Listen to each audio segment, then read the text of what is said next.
Good evening, happy St. Patrick's Day, and welcome to the regular meeting of the Board of Trustees of the Village of Flossmoor. Today is Monday, March 17, 2025. Just a couple of reminders before we get started. This meeting is being streamed via Zoom for the convenience of those who are unable to make it in person. When I call from folks from the public comment list, please come up to the podium, state your name and address. Also, act with the forum in your comments, and address your comments to the public body at large and not a single member of staff. Please limit your comments to 5 minutes per person for a total public comment time of no more than 30 minutes. Thank you so much. Clerk Gallo, it is 7:02. Clerk Gallo, would you please call the roll? Trustee Bradley Scott. Present. Trustee Daggett. Here. Trustee Driscoll. Here. Trustee Lofton. Here. Trustee Mitros. Here. Trustee Mustafa. Here. Mayor Nelson. Present. Thank you so much for your forum. Next up is citizens present wishing to address the board. And first up, I have Ms. Andrea Perry. Welcome.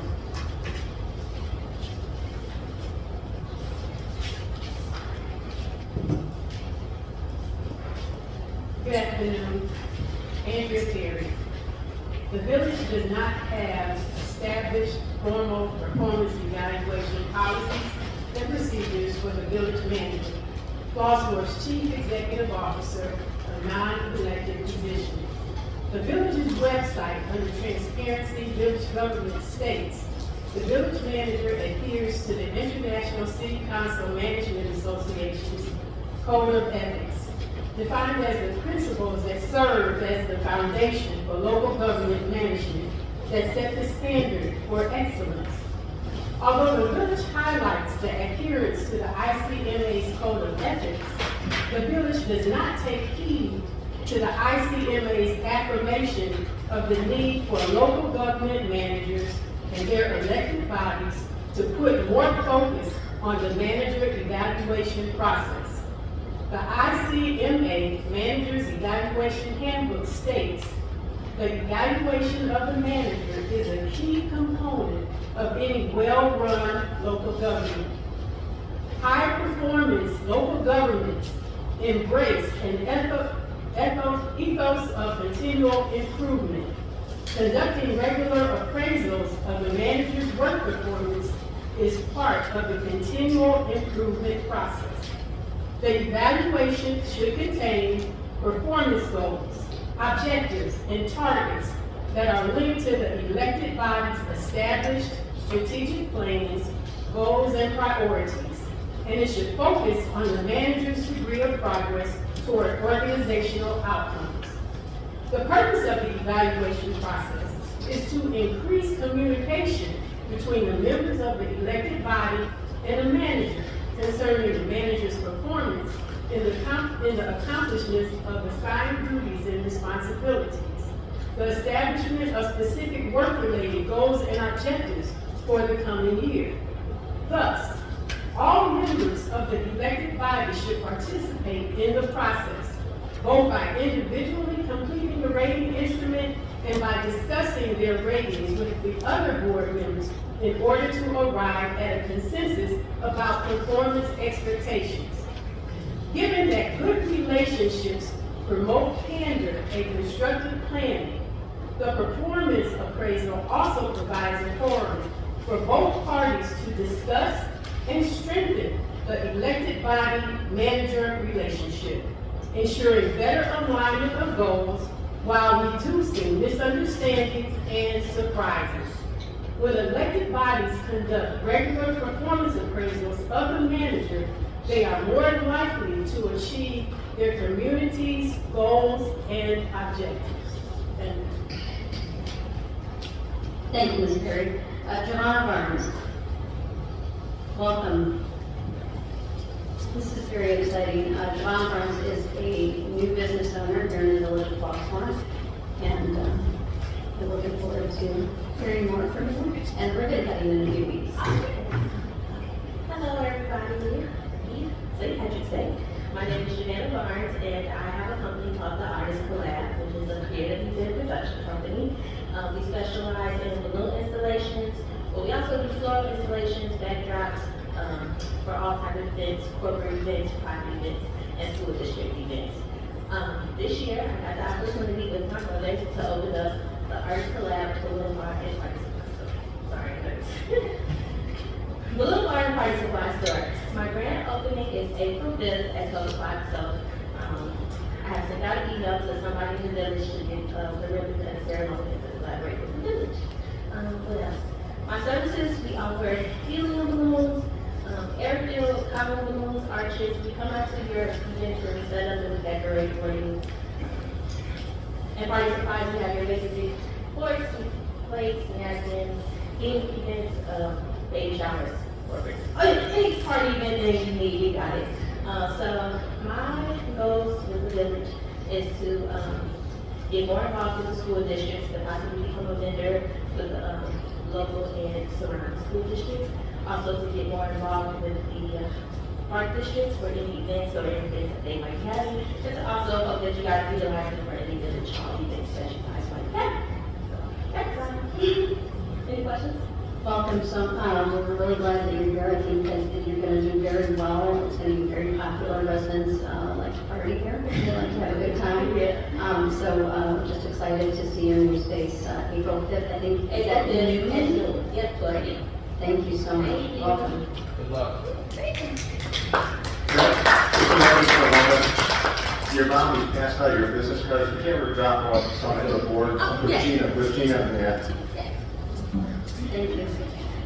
Next up, Ms. Barbara Karstrom, welcome.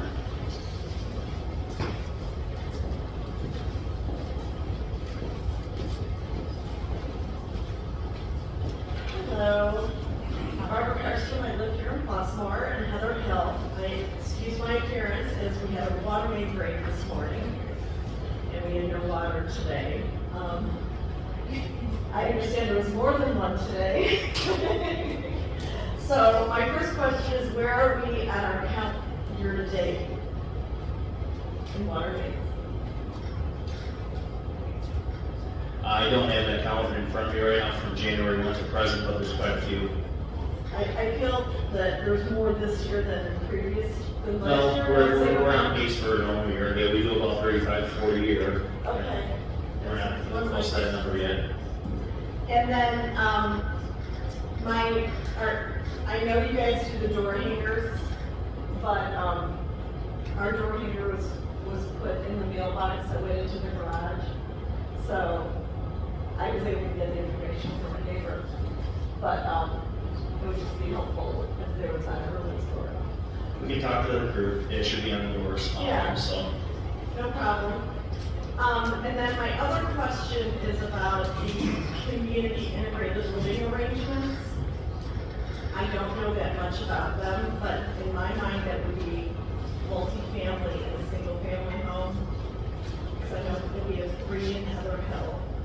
So things like this have come up at our neighborhood association meeting, and Michelle helped so much with, Mayor Michelle, helped so much with our questions about rental units after the drive-by shooting on Christmas Eve. So I'm just looking for some more information about that as we're formulating our neighborhood watch and things like that. So that would be very helpful. Thank you. Thank you. And we will follow up with that. Okay, thank you. Pastor Wood. Welcome.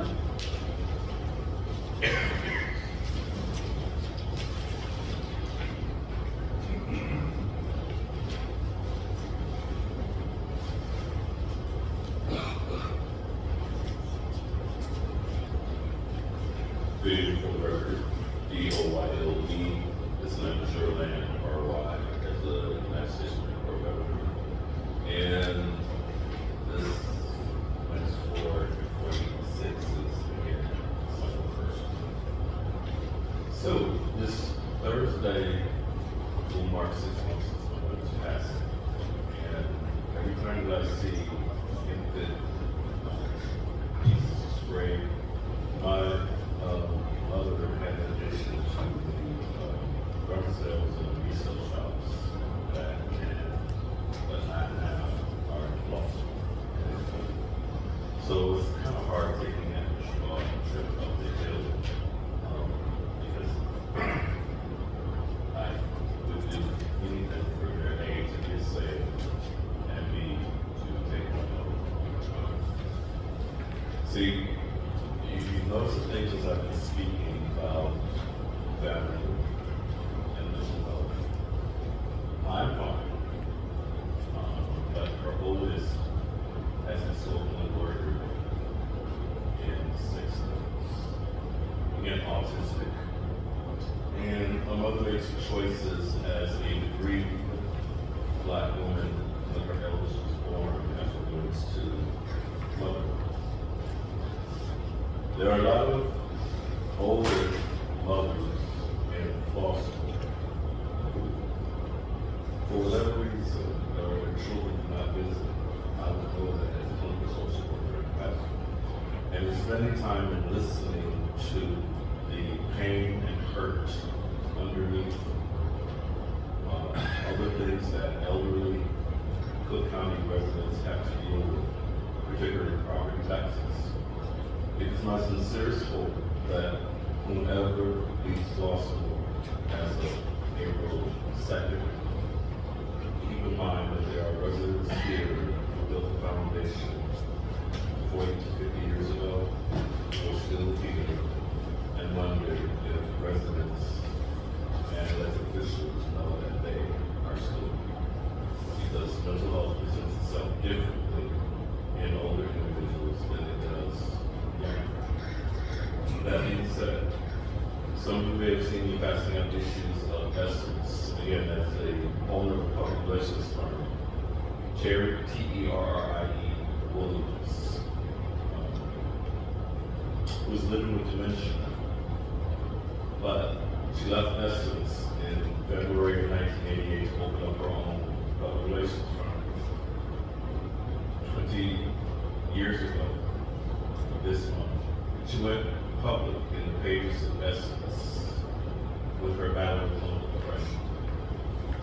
It received the most mail in Essence's history because of her telling her truth about living with depression as a business owner, a high-profile individual, and a mother. It resulted in her writing Black Pain in Carrie Williams, of which I am a contributor. You have to read the book to know why I'm a contributor. See, as I rap, as a former anchor, award-winning investigative reporter, and one who can return to our business today, I can't, because there are places where I go where there are young people who used to be who are no longer here because of them either taking their life due to depression or them being taken out of here due to gun violence by someone else who didn't like their life. You cannot fix what you will not fix, and I learned at the last Homewood-Flossmoor Board meeting, Homewood-Flossmoor High School Board meeting, that there's going to be an initiative with regard to youth mental health coming up in May. It's my hope that the village of Flossmoor join Homewood-Flossmoor High School, whatever they're doing, because it brought me joy to hear that at the last board meeting in February. Because again, our youngest and brightest view life differently, where they believe their problems can be fixed with a pill or a needle. But again, cannot fix what you will not fix. It's my sincere hope that we see the big picture as it relates to Black pain. Thank you.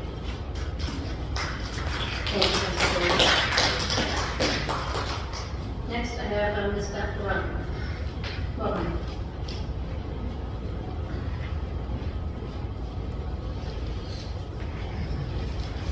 Good evening, everybody. Beth Veronica, Flossmoor resident, Arnett Avenue. I really wish that the divisive rhetoric by some of those running for office would stop. Calling the village budget process diabolical is a little surprising to me. Sounds like something Trump would say, actually. Especially when this board voted unanimously for the so-called diabolical budget. Dividing our community is not the way I wish we did politics.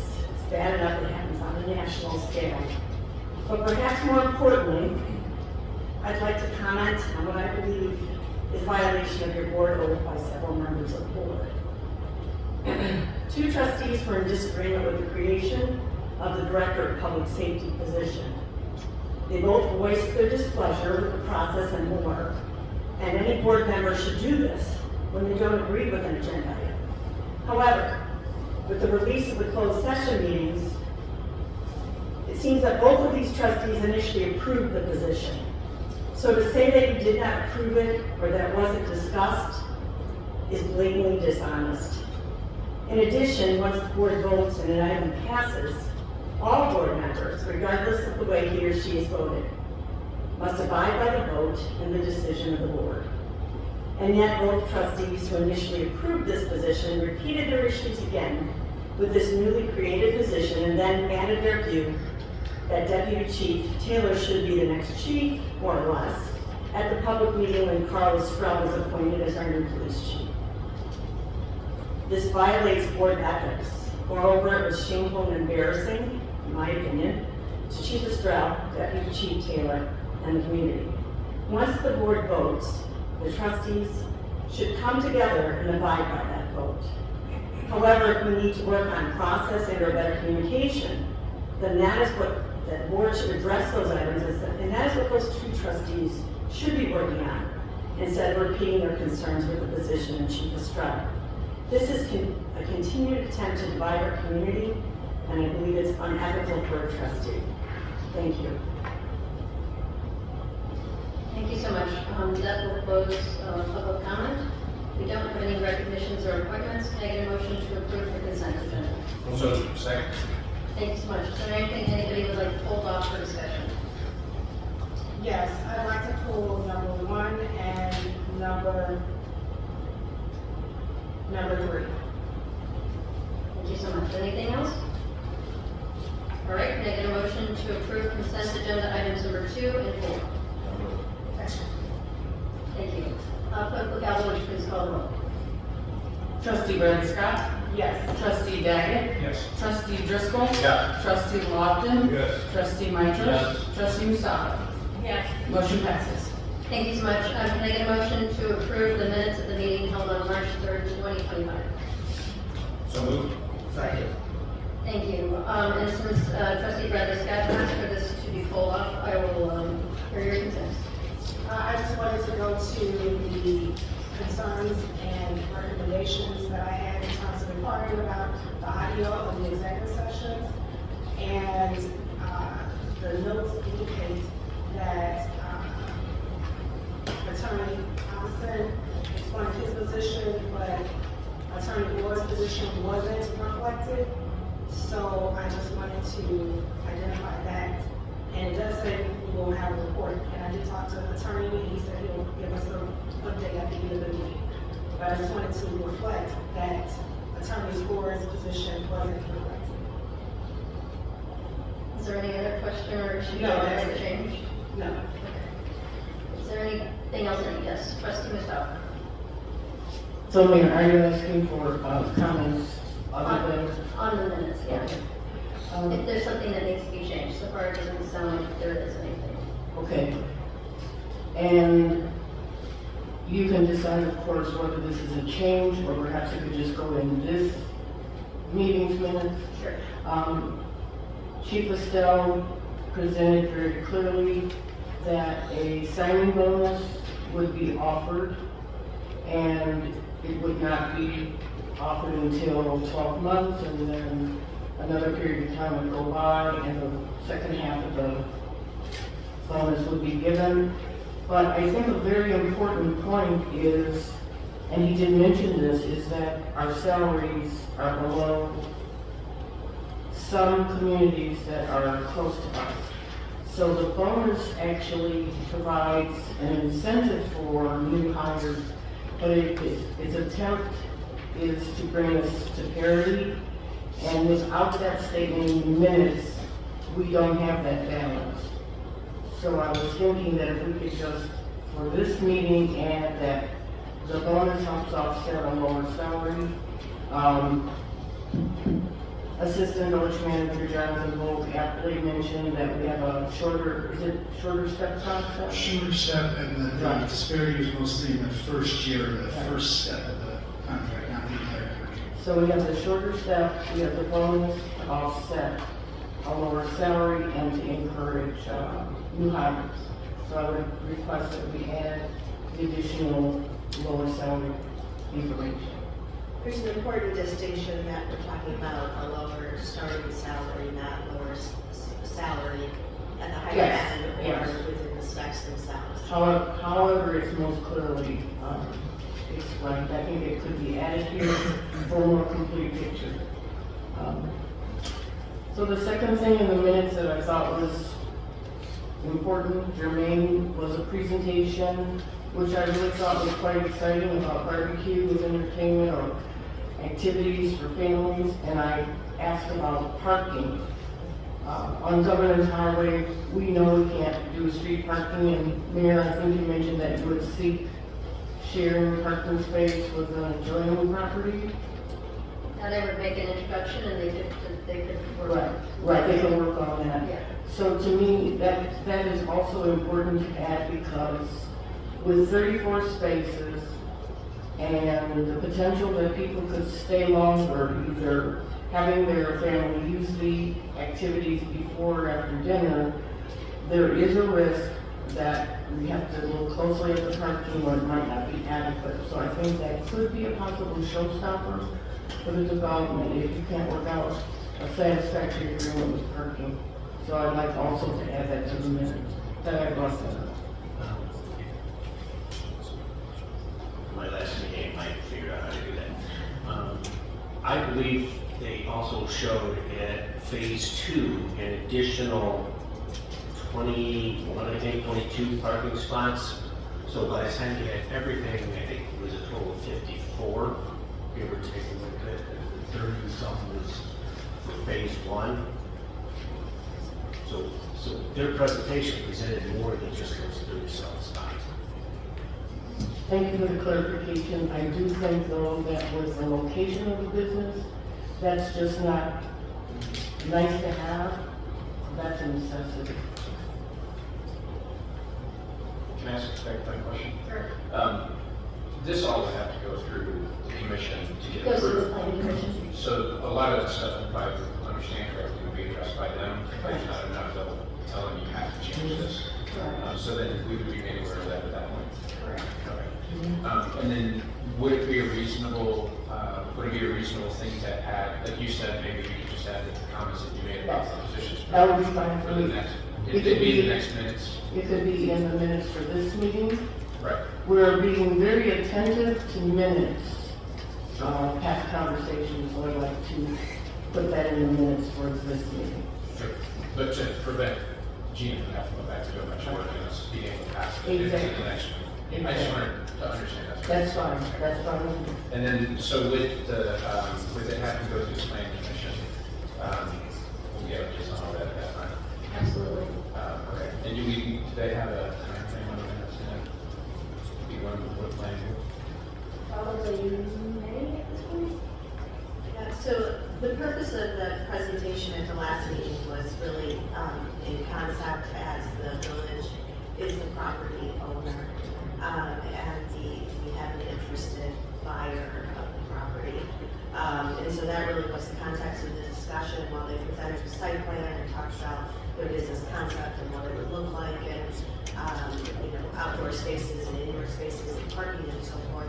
All of that would be reviewed both by the planning commission and the village board in the procedural control process where the concept plan and the preliminary and final plans are sent to the planning commission and then ultimately the village board.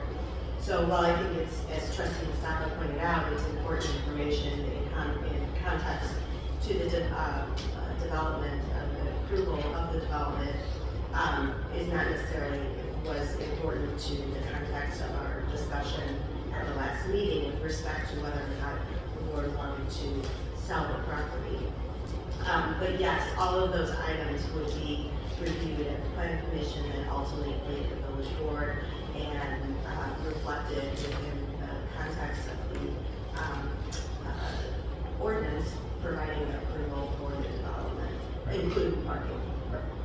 So the method to my madness is the questioning there. Now that that would be in, if that was included in the minutes for today, would that cover your concern? That's my question to confirm. Are we agreeing that that can be in the minutes for this meeting, that those details? I don't know. Okay, thank you. Okay, thank you. Next meeting, correct. And Mr. Butler, head of our building department, the next plan commission meeting that they could get into would be the May with a submittal early April. Correct. Maybe. Yeah. We don't have anything for them to submit that, so. Yeah. We don't have agreement, we don't have anything, so. And I apologize, I lost track of the original question, but the next step in the process would be to bring that development agreement back to the village board, which we actually anticipate to happen at the first meeting in April. And then the developer will have a timeline by which they have to submit their concept plan to the village and approve their financing and so forth. So depending on when they hit those marks and what board plan commission meeting, it could be as early as May, I would imagine, but it all depends on when that timeline starts rolling. There are certain dates, legal dates that we have to give to the public notice in order for them to review and discuss the plans with the planning commission. So we'll work with them, and actually good news on that front is that they did sign an agreement with the village that we'll get in front of you all in 2 weeks. All right, there are no other questions? Mayor Justin, I wanted to go back to my request because it did not specify in the minutes that there are 2 parts to releasing an executive session audio. That it would be releasing the report, the minutes, and then the audio came separately. So I just want to make sure that the context is full, so we'll hear from the attorney this evening. We can follow up accordingly. Would you check that clerk Gallo on the audio and then release an update at the end, please? Sure. Thank you so much. All right, if there's no other questions or comments, clerk Gallo, would you please call the roll? This is on approval of the minutes, item number 1 on the consent agenda. Are we approving them with? As is, and then we are going to make some modifications in the minutes for this meeting to add those questions. Okay. Trustee Daggett? Yes. Trustee Driscoll? Yes. Trustee Lofton? Yes. Trustee Mitros? Yes. Trustee Mustafa? Yes.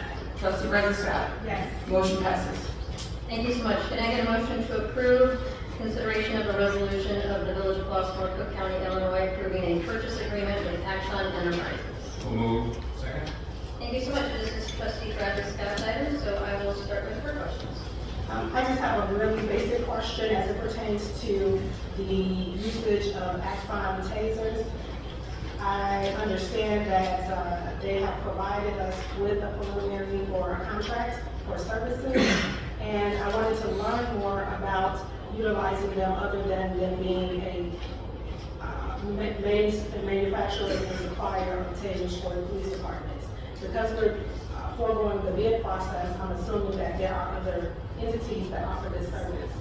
But we are foregoing that process for, what was the reason? Thank you so much. I have Chief Estelle to talk more. Good afternoon, Mayor, Board of Trustees. First of all, Axon is the primary provider for tasers for law enforcement throughout the country.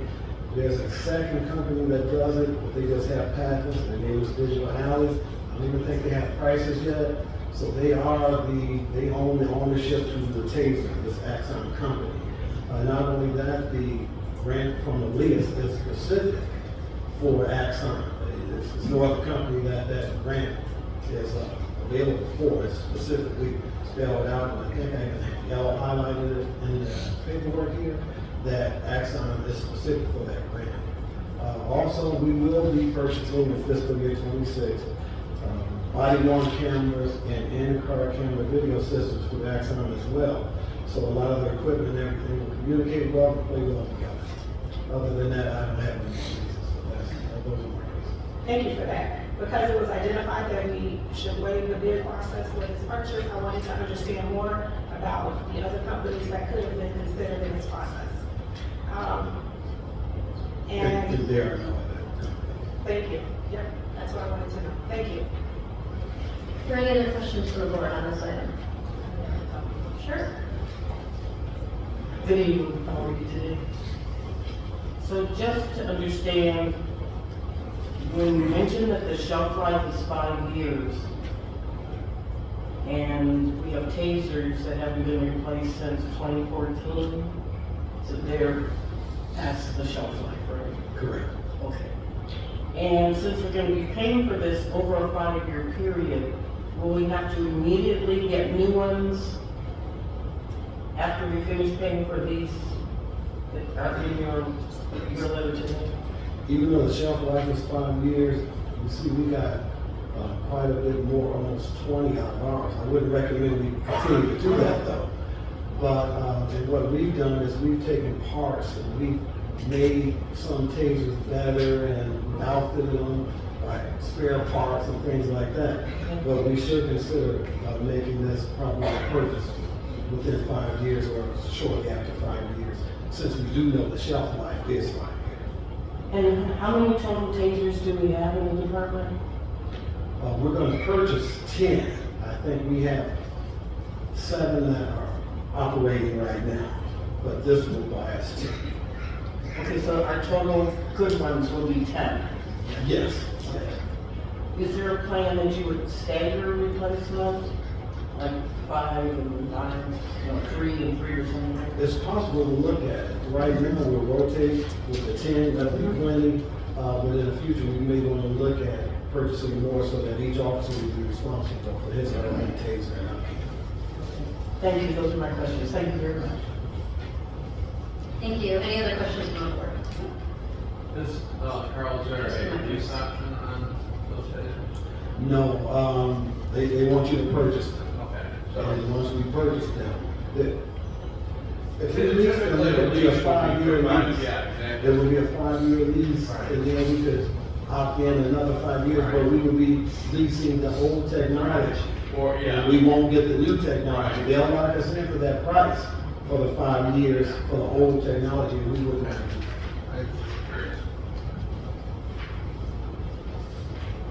Any other questions? Seeing none, clerk Legaba, would you please call the roll? Trustee Driscoll. Yes. Trustee Lofton. Yes. Trustee Meintracht. Yes. Trustee Mustafa. Yes. Trustee Bradley Scott. Yes. Trustee Daggett. Yes. Motion passes. Thank you so much. No specific reports of committees or commissions today, but I do want to give a shout out to the Green Commission. They are helping organize the South Florida Community Cleanup on April 5th from 9 to noon. We always meet in the parking lot over by Meyer, and we get that area just over the vacant land, which is really cluttered over there. So grab a friend, I see Ann Mitchell, who is always out there helping clean up. Grab a friend and join us in the Meyer parking lot on the east side of Meyer parking lot on April 5th. We don't have any specific action items, but we do have an exciting discussion item tonight. It's the discussion of the capital equipment fund for the fiscal year 2026 budget. And presenting tonight is Village Manager Rothel. Thank you. Tonight we're going to be talking about the capital equipment fund in the 26 budget. At our last meeting, if you joined us, we were talking about our general fund, our water sewer fund, and our bond fund, and some other just general budgetary discussion.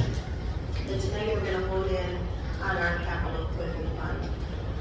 This fund is really special to the financial stability of the village of Flossmoor and those solvent organizations that really rely on operating with cash and not relying on debt. Often we'll have a fund like this in place. Essentially, this is a sinking fund where we save every year for the replacement of all our equipment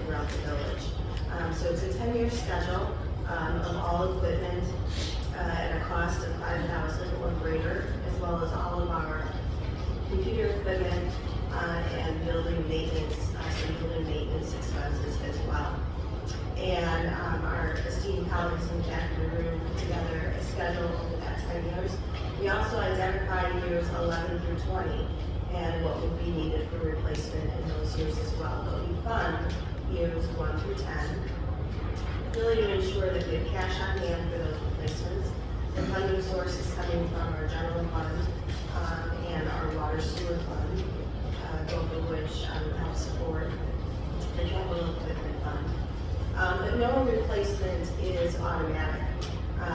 Equipment is evaluated on an annual basis, not only for whether or not we can extend its useful life, but whether or not we have a good budgetary figure for its replacement, whether the schedule needs to be adjusted for any reason, whether we need to add new equipment to the fund. And I'll tell you, over the years, we've really continued to refine this fund with the types of equipment that is being added. We've also seen, really kind of speaks to our previous item here this evening, that as equipment has gone to, especially technology has gone to subscription basis, where we are providing an annual operating cost to be able to have that equipment or that technology. Those costs are coming out of the capital equipment fund and being absorbed within our general operating fund. And so we're constantly evaluating what we're funding through the capital equipment fund and making sure that those budgetary figures are good. We've also seen that beginning in fiscal year 22, post-pandemic, we all well know the issue of supply chain. And so this has added another complexity to the fund, because we may order a piece of equipment today, but now instead of receiving it within the fiscal year, it might be a year or more before we're actually taking receipt of that equipment. And therefore, we need to make sure that those funds are available in the year in which we take receipt of the equipment, and that we're spending the funds in that particular fiscal year. And so it's certainly added to the complexity of our budgeting process. So tonight I'm going to ask, my voice is a little hoarse here, I'm going to ask each of our directors to walk through their particular equipment that they had budgeted for 25, as well as what's anticipated for 26. And then we'll wrap up with some general commentary, and then open it up for any board questions that you may have. So we'll start off with Public Works. John. Thank you, Bridget. So on FY25, Public Works had several pieces of equipment we replaced. To start, there were 2 large dump trucks that were purchased actually in FY24, and we didn't receive them for over a year, which was in FY25. We took delivery of those last fall. We also replaced our full-size wheel loader that was ordered in 24 and received in 25. And we also had a utility vehicle, which was the Assistant Public Works Director's vehicle. And then a pickup truck for our street and building supervisor position. The vehicle he had, the pickup truck he does have now, is in decent condition, so we're going to hand that down to the village mechanic for around town use. So it's a typical for our department to hand down some vehicles as they're in decent condition, I guess, for around town use and run and get parts and so on. But that equipment, that truck isn't used in emergency situations for responding to calls or snow plowing or stuff like that. In FY26, we have several pieces of equipment up. One is our asphalt roller, which is in pretty poor condition. We've been replacing that. That's used for outer patching and some of our compounding work around the village. We're also replacing a pickup truck for our utility maintenance technician position, which is our water operator. This has a utility box on the back and also has a snow plow for plowing out the different utility facilities we have around the village, including behind Flossmoor Country Club or Golf Club. We also have a mini excavator and trailer, which is going to replace one of our department's loader backhoe piece of equipment. This mini excavator allows us to gain better access to the rear yard for utility repairs. We have a lot of water mains, unfortunately, and some sanitary sewers in our rear yards and some of the older neighborhoods. So getting back there for a utility dig is not always easy with one of our bigger older backhoes. So mini excavator and trailer will serve the parking much better, and it's a very common thing now in other public works departments in our area that are using that piece of equipment versus having a large tractor with a backhoe. The step van for our water department is also up. This step van we currently have is almost 20 years old, I believe. It's in pretty poor condition and ready for replacement. This is a custom piece of equipment. You'll see this van at water main breaks. It hauls all our equipment, our generators, our compressors, our trenching box, parts, tapping tools, you name it. Every day on a water repair goes out on this van. And it really only uses shop both for a water or utility dig. And the last two items we have planned for FY26 have been slow moving, but our generators, one for the Butterfield lift station, which is our largest lift station in the village. It's over on Butterfield Road off of Homewood Drive. And then we also have planned a towable generator to power the rest of our facilities for lift stations and water booster stations. We still have to conduct our contract out for engineering and design for this work, which we're getting ready to move on soon. We are hopeful that potentially we can get a towable generator that will do the Butterfield lift station and all our other sites and combine these two generator purchases into one and save a little money. So if it really comes down to size, the Butterfield lift station is a large lift station, and the generator for that site may be too big to be a portable one on a tandem axle. But it's something we're looking into, and as part of the design process, we're going to figure out. And that's our plan for FY26.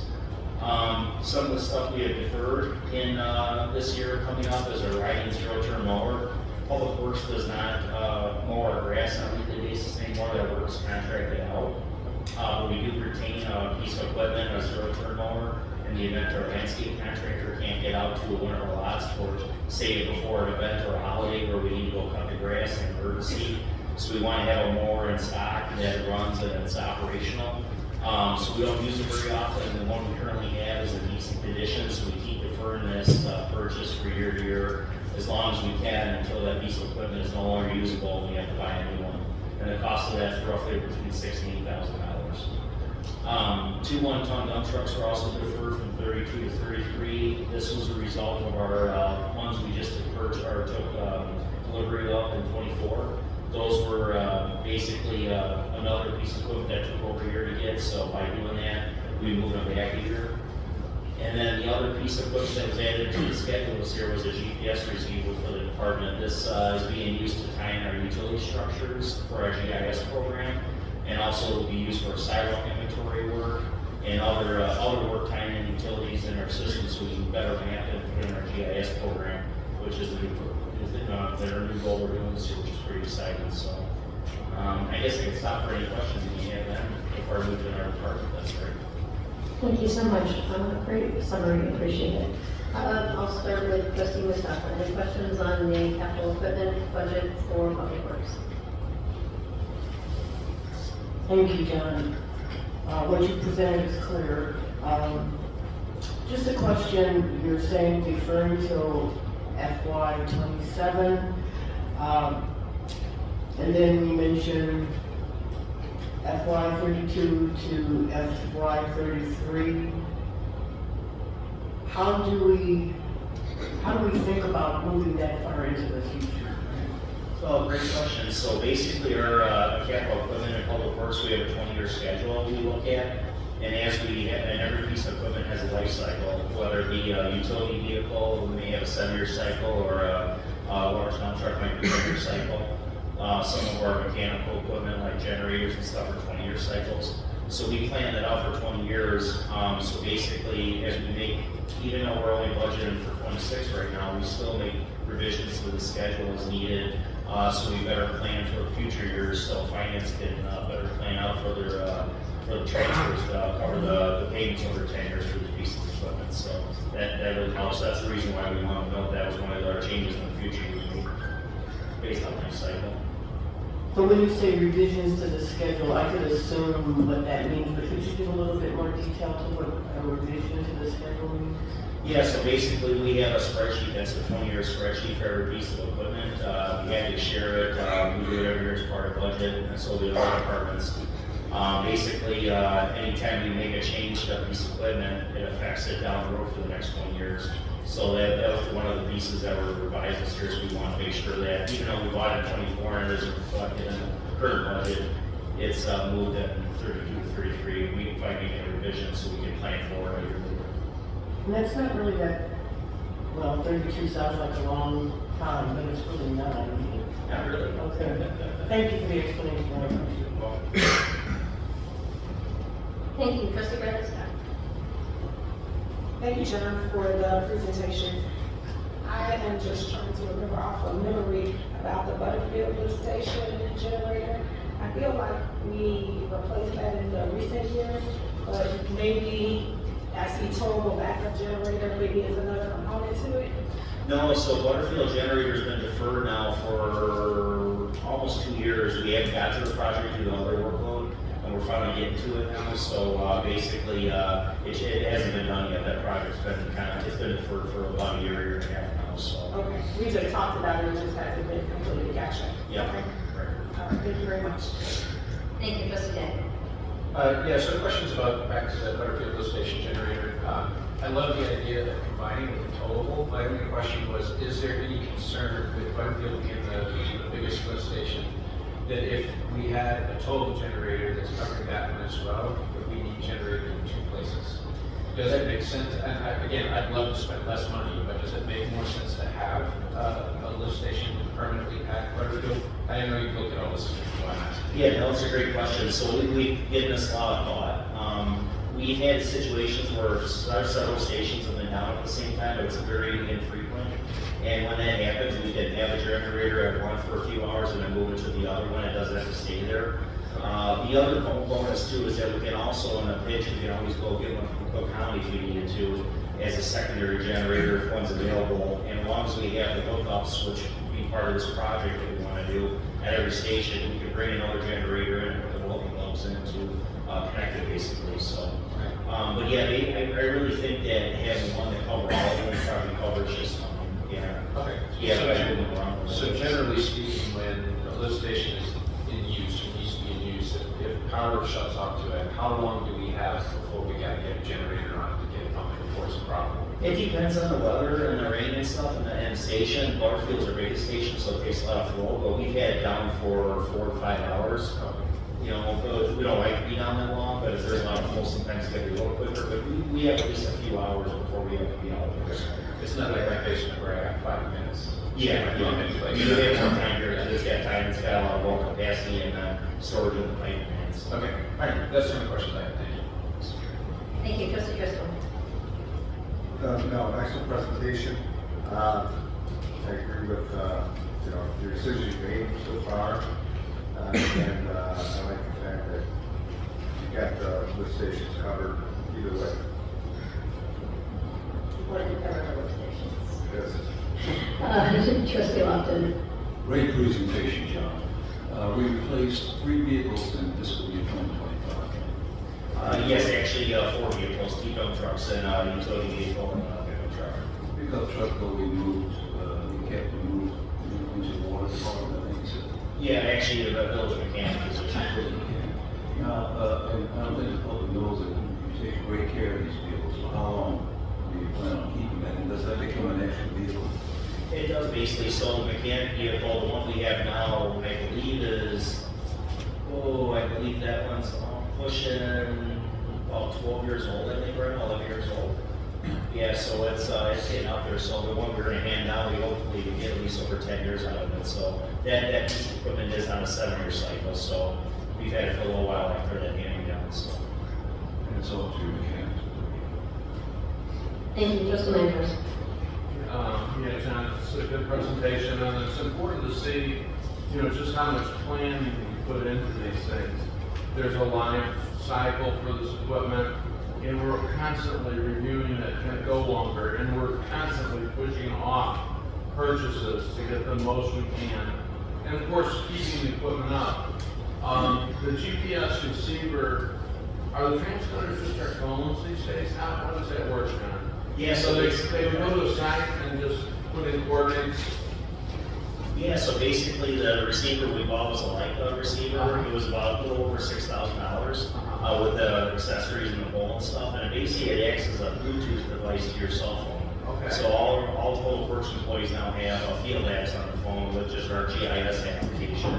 And it's a Bluetooth to the GPS receiver. So if you're going out with the phone, your accuracy is about, 10 meters roughly, plus minus. With the GPS unit, you're down to 2 centimeters. And so every time we mark a location or a water hydrant or a main, that goes into our computer system. So the next time we know it's there. Yeah. And over time, we built this great map of our, infrastructure.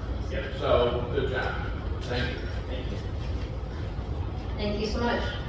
Let's move on.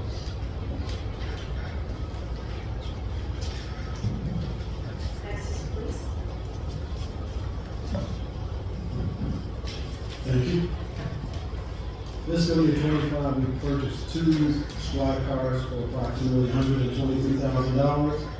Of those 2 squad cars, we will be trading in one to get the value for trade-in value for our next vehicle for fiscal year 26. The other cars are in such good shape that we want to maintain that and keep that. That would make one additional car for our fleet. The average year for our vehicles, the age is about 9 years old.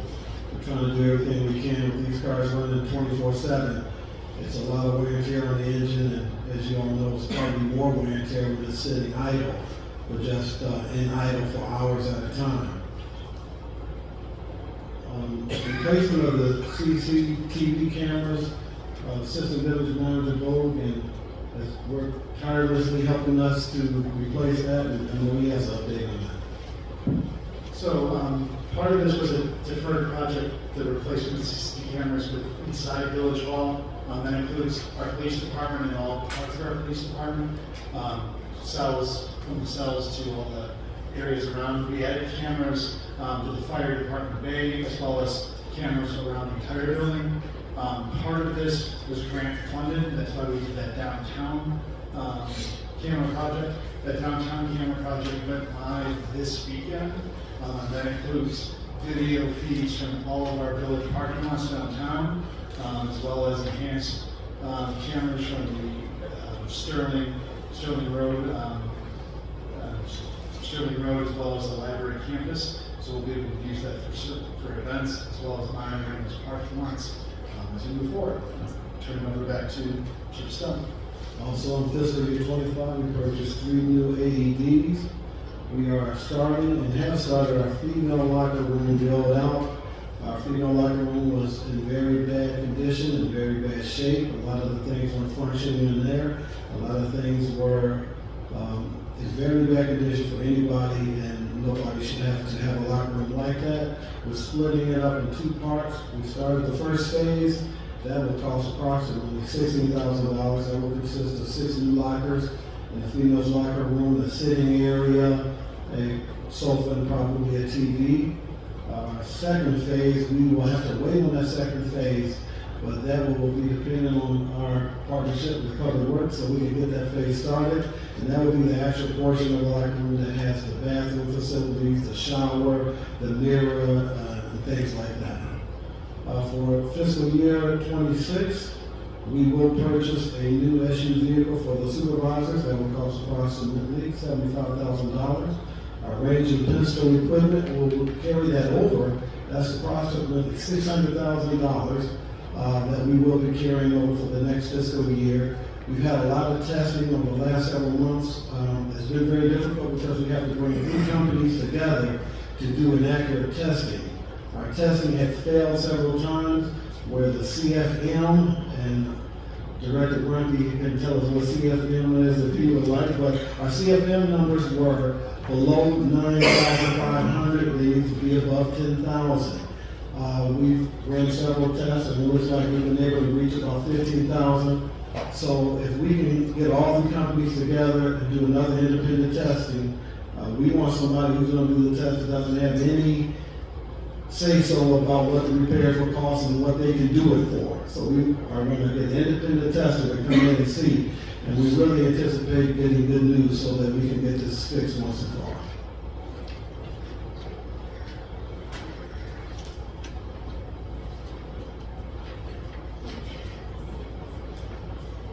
Yeah, I'll just add a couple of comments about vehicles in general. You'll hear throughout each of the departments that we have a system for rotating vehicles down throughout the department to various positions so that we get a maximum life out of that vehicle.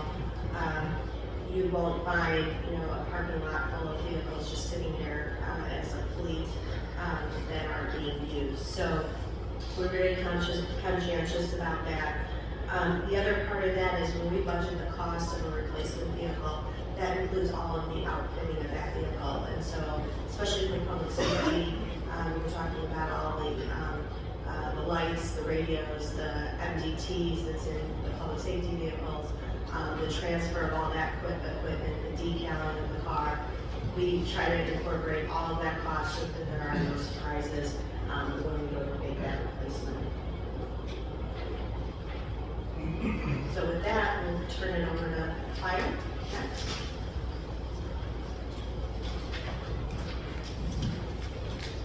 Thank you, Mayor and Board. Oh, please take, you might should take fire in place. Thank you. Am I up? All right, good. Good evening, everyone. So the fire department had a pretty productive FY25. Everybody saw we got the new ambulance in service over the summer. It was actually ordered in FY24, but due to the insane amount of time it takes to get vehicles today, we didn't get that in service until early this summer. Command Car 19 was also replaced. As the village manager Michael mentioned, all the MDTs and outfitting was completed in that vehicle and it's in service today. We also replaced the mobile data terminals for all vehicles within the fleet of the fire department. The MDTs are the in-vehicle computers that basically talk back and forth to our dispatch center, receive all the calls, the notes, everything is done via the MDTs. We've kind of gone to the voiceless dispatch center. And obviously we also replaced, we just approved it. The education equipment has been delivered and is all in service and all new apparatus. So everything is battery operated, state-of-the-art education equipment across the fleet. In FY26, we have a new radio purchased. That's part of the agreement with ECOM, that all the ECOM agencies are going to go into the 800 megahertz system. The radios have been delivered. We're still looking at a 3 to 6 month process to get that transition over all the way to the 800 system.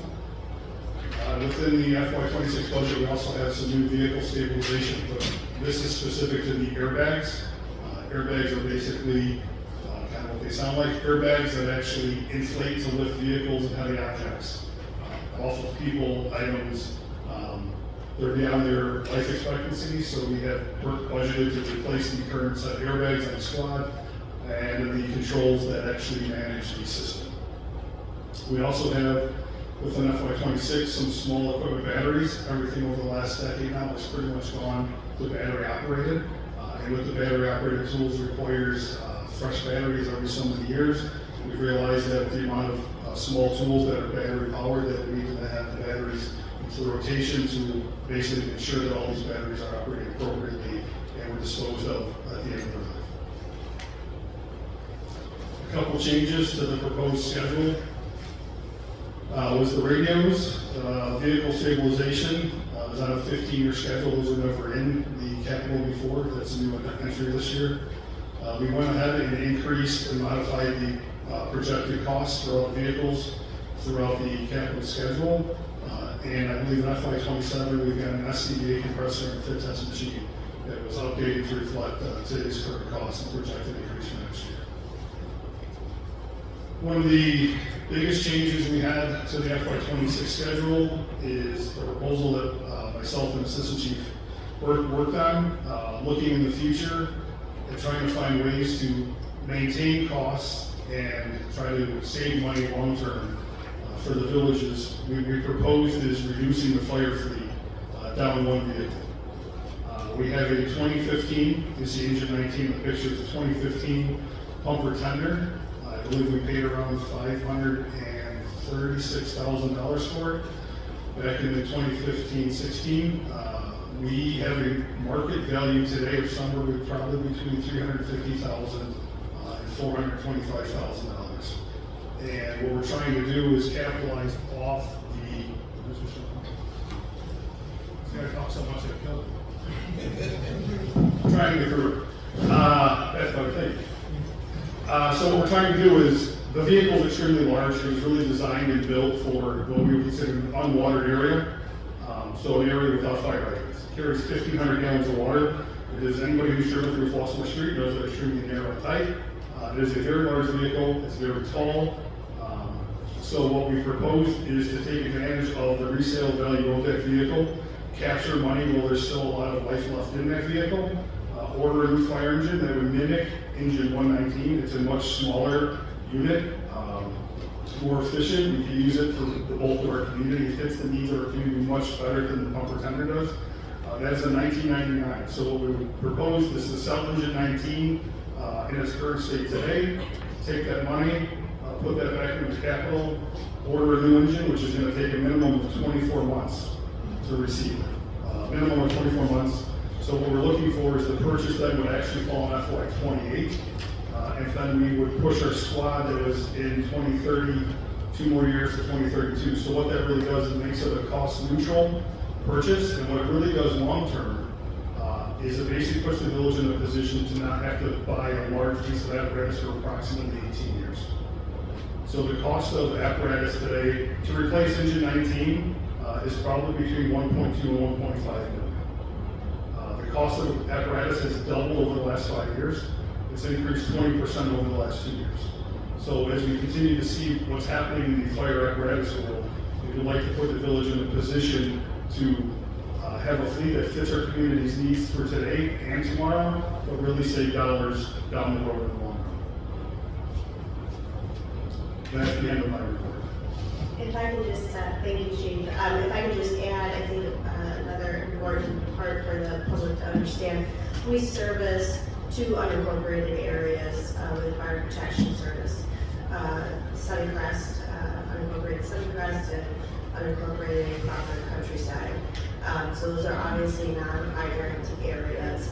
And when this engine was built for service, it made a lot of sense to be able to carry that amount of water. I think to point out that, as Chief explained to myself and to our finance director, since that time our response plans through ECOM have been further refined, and so our ability to have additional apparatus from surrounding communities on site and assisting us that much quicker with additional water supply is now there. And so having a vehicle of this size with this sort of water capacity isn't as needed as it was 10 years ago. And so that's really what has, in part, spurred this plan to move forward with this change in the schedule. And it makes a lot of sense. Thank you, Chief. Thank you. Questions or comments? Trustee Lofton? Yes, Chief Estelle, are we replacing all our vehicles with the village as the AEDs? Trustee, I couldn't hear that last part. The AEDs that we are replacing, are they in all our vehicles?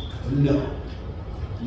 We had to replace, so we bought 3 new ones, and they're going out into vehicles. So we are really only using about 2 or 3 vehicles at a time. So we do have some vehicles such as the detective vehicles, such as the chief and the deputy chief, and our vehicles. So they are not in those vehicles, but they are in the patrol vehicles. Thank you. Trustee Meisers? Does the new truck with that would be a pumper, right, for the? Yes, it would be a 750 gallon tank with a 1500 GPM pump. Okay, so half the capacity of the old one. Would,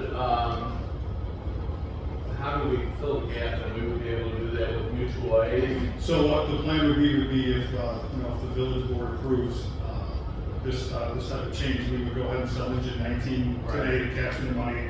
We would keep engine 119 Okay. which we generally run first out, just because it's And very versatile. they carry 750? That carries Oh, okay. 750. So yeah, so we're gonna, Okay. if then when we receive a new vehicle, I gotcha. approximately FY 28, we would sell engine 119 off. And then handle the excess through mutual aid and okay, got it. Correct. Okay, thank you.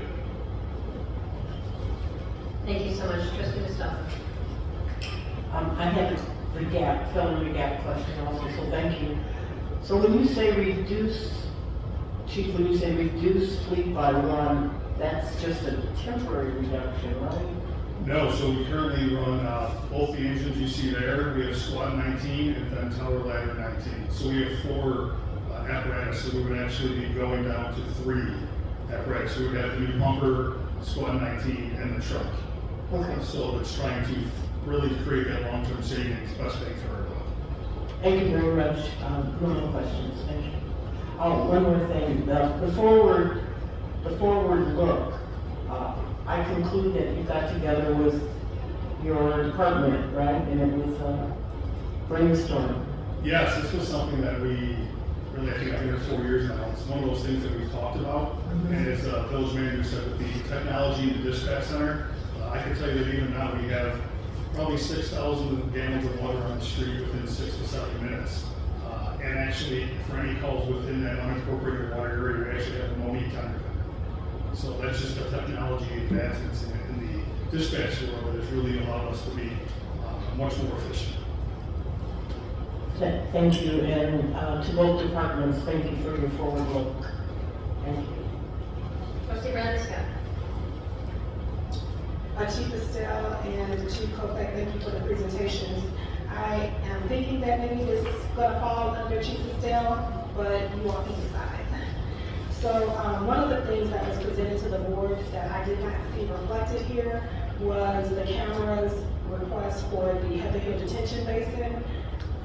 I am not certain in terms of what purview that was going to fall under, but it was some discussion that was brought before the board that we have not circled back to, so I just wanted to get an update on that and more information. So, I'll start the answer, then I'll turn it over to the village manager. So the request was made to have a discussion item about it, but that was as much as we've had so far. And we did present what we talked about and what the village board was, the discussion to the school district as well, so we were on the same basis with that, but next actions will be with the village board. Yeah, and there's definitely, there would need to be some coordination through both the village and the school board as well, and understanding whether the school board, as I know they were looking at doing their own camera project upcoming year, you know, whether the technology made sense through the village or through the school board, or the school system, I should say, and whether we wanted to bring that back for further discussion here. So that's in continued research phase at this point. It's not included in the plan currently, but certainly something that we could act on if both boards are interested in moving forward. Is someone who's the next move? I think somewhat jointly, we can certainly put together some additional information and share that with the board and go from there. Thank you. Trustee Dennis. Yeah, so before I get to my questions, our directors are unbelievable.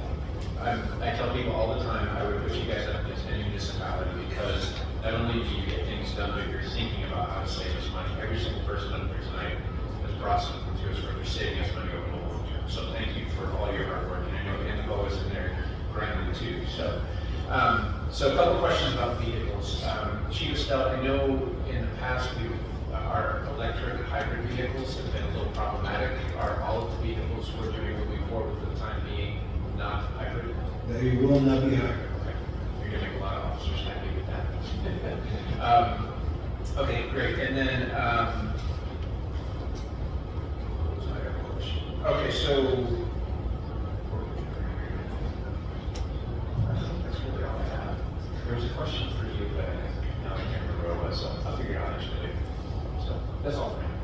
Thank you. Trustee Driscoll. I'll just echo what Gary said, great presentation, thank you, Jonathan, Chief Kopak and Chief Estelle. You really made things clear, and I really do appreciate the way you're looking ahead, you know, in the schedule to save village money. It makes our job tremendously easier, so thank you very much. Chief Kopak, I just wanted to circle back with you on this curiosity on Tower Ladder, the TL19. You know, it seems like we got that last year, it was actually 2021. Correct. And how many years did it take for us when we put that order in? Wasn't that crazy? Like, was it because of COVID, but it took like 3 years to get that, right? I didn't know what it was here when I got it, but I do know as a neighboring agency at the time, it was quite the project to get that vehicle built. I believe it was close to, I remember 18 to 24 months process to get that. I can tell you that there's some manufacturers today that are telling people 48 months to take the miserable fire. And vehicle, maybe actually, remember the cost of that? Approximately? I believe the truck was somewhere around $850, $900-ish. It seems cheap comparatively, but I guess it's just 1.5 to inflation. And then how long is that do you think it's going to last on our schedule now? Our tower ladder is on a 25-year cycle, and we do have halfway through its life, we have built in to basically do like a deconstruction, which we basically send it back to the manufacturer, replace all the shackles, the ladder, basically put it to its halfway point of life expectancy for us. We have that built in the capital as well to try to ensure we get that 25 years of service life out of it. Okay. Thank you very much. That's all I have. Thank you. Next, we will do IT and building maintenance, and then take questions on those two combined. So I'll go quick for technology, the technology portion. So last year was our major physical year of technology. We replaced all the desktops and all those different things around the village. This year, we focused on the server hardware, some of that software that goes along with it. Now, the biggest part of this was our on-site servers or our Microsoft servers. Some of them were decommissioned or repurposed as we moved to SharePoint, Microsoft SharePoint, when we moved to 365. Now this move allowed us to free up a lot of space to make our just able to go more remote than most of the things we're able to do here. Part of this that we've been doing the last couple of years has been a real focus on, as we're aware of ongoing costs going up with subscription-based services, really taking a look at all of our services that we have, all of our products. Because each one of these products is written with their own software, each department has their own software, and how much of that can we combine together and consolidate. So over the last couple of years, including this year, we have reduced 12, 13 lines of different software that was tied to different hardware and consolidating different hardware so it all interacts together in our environment. And that was part of what this year was. It was that cleanup of our servers and our switching and our cabling, and a real commitment to go with 365 and continue to evaluate every service that we add and what can we subtract with it to kind of really maximize our savings in the future. One of the things that we talked about previously with the board, as we talked about business licensing, was the move to the BSNA cloud environment for our ERP system. This is something that we were anticipating because of the BSNA being, was going to be announced as being end of life. So through this is a software we've already been working with and implemented, and there was a large cost saving. We've stayed with this company and we presented this for the business registration process. More importantly, it would be less training that we would have to do amongst all the departments, even though there would be a change. It also allows us to be more secure remote. And I know that if you remember this board, this was a lot of security questions we were able to answer from BSNA during that presentation that makes our environment more secure as well. This is scheduled for FY26. The other improvements this year that are budgeted for FY26, the Village Hall main copier. This is something that we deferred a couple of years and tried to get the post layout of that kind. handheld, which is the printer that prints every one of these board packets.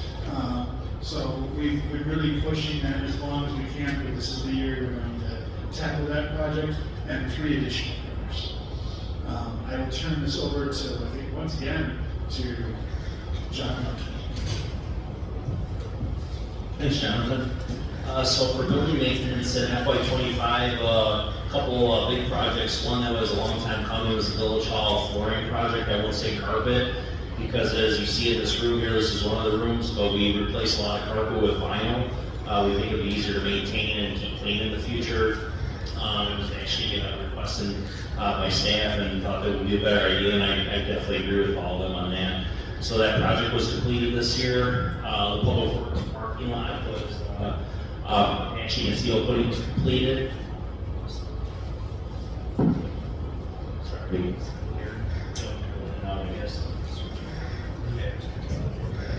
Sorry about that. So the Public Works parking lot project, seal coating patching was completed this year at a cost of roughly $60,000. And there are also, the next project we mentioned was the police and fire workout room equipment. You may have seen this in your manager's report. I could probably give this to Ann, and she could probably give you a better description of that one.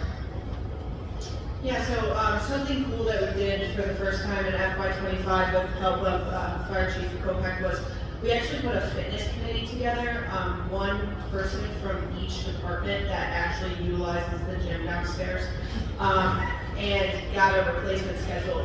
The gym downstairs was very, very old, donated equipment that was kind of just thrown together, and for liability and safety reasons, we thought it was a smart idea to add it to our capital equipment schedule and get some updated equipment for employees to use. Thanks, Ann. And then FY26, projects we have lined up, Village Hall parking lot patching and seal coating here at the complex, and then Public Works Service Center, bay floor inside of our garage area. We're having a lot of drainage issues in there and back pitch concrete, so a portion of that concrete floor is going to be removed. We're going to do improvements to the trench drains in there. And some of the piping in there was undersized when they built that building. We have issues with it clogging up from time to time with sediment, so we're going to correct some of that as part of that project. And that's all we have planned right now on FY26. There may be some other improvements coming up in the complex here, potentially as well, in terms of bathroom improvements, possibly some improvements in the police department, kitchen area needs attention. And yeah, other than that, that's what we play at this point. Thank you, John. Thank you, Aaron. I'll say that just to reinforce some comments I made earlier, and I know we've had some people join us in the discussion here. This fund and the way that it is structured really supports our whole save and spend philosophy. So a lot of communities, a lot of organizations are looking at short-term debt financing to be able to buy new cars or buy a fire engine, or simply don't have something like this in place at all. And you'd be surprised at the number of municipalities that just are kind of limping along with their vehicles and their equipment. This is all foundational to us being able to, for staff to be able to deliver service to the community. And so this was put together probably about 30 years ago or so, and has really been at the core of our budget process every year to ensure that we have cash on hand, that if we need to replace a piece of equipment, that we can do so, and we're not scrambling to figure out how to make that happen, creating an impediment to delivering service or a safety hazard for our employees. So anywhere in the schedule, we're looking at, it could be $500,000 a year to a little bit more than $1 million a year in replacement. And the whole idea here is to create that sinking fund to even out those contributions every year and make it reliable and dependable to our whole budgetary process. And she has said the least this evening, but Ann McCullough really is at the heart of this process. You heard a lot of discussion of the equipment that's needed, the refinement in numbers, the moving in the years, the add this, take this away. Ann receives all that information files in it and make sure that nothing's left behind. I'd like for her to spend just a couple of minutes, because the other part of this is what we call the true-up that occurs every year, and it ensures that we are saving enough but not oversaving. So, Anne, if you would just spend a minute before we open up to discussion to talk about that. Yeah, sure.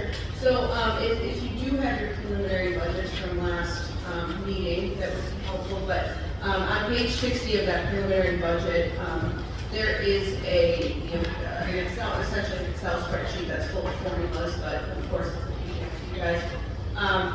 And what this does is it's essentially a bunch of estimates, but then each year we take that audited number from the previous year and plug it in here to really true up the funds and the transfers from the general water and sewer fund to make sure that we are saving the right amount of money for the next 10 years. Not oversaving, not undersaving.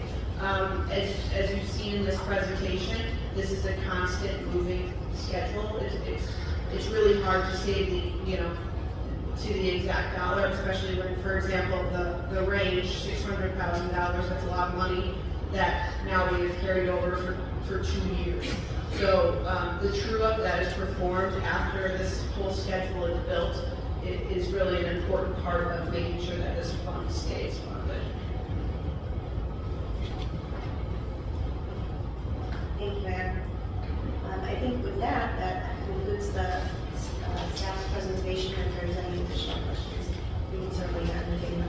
We'll start with Trustee Bradley Scott. Any questions on IT or building maintenance?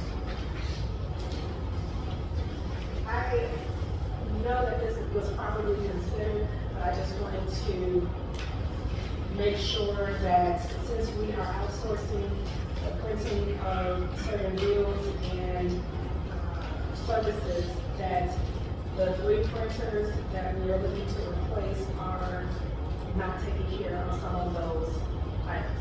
The board packet and the main copier totally makes sense. I think that these paper packets are helpful. But for the other 3 printers, just curious about that. These are desk printers throughout the departments. These are production printers. Okay. I think that was it for what you provided as an overview, but I wanted to go back to, I know we were doing the laser fish project, and I wanted to know that that is paid for and finished, or would that come up as another budgetary item? So that's an ongoing project, so we're, at this point, we've started the training for our employees with it, we've started looking at it, we've started mapping what we're going to do and how the files are going to go in.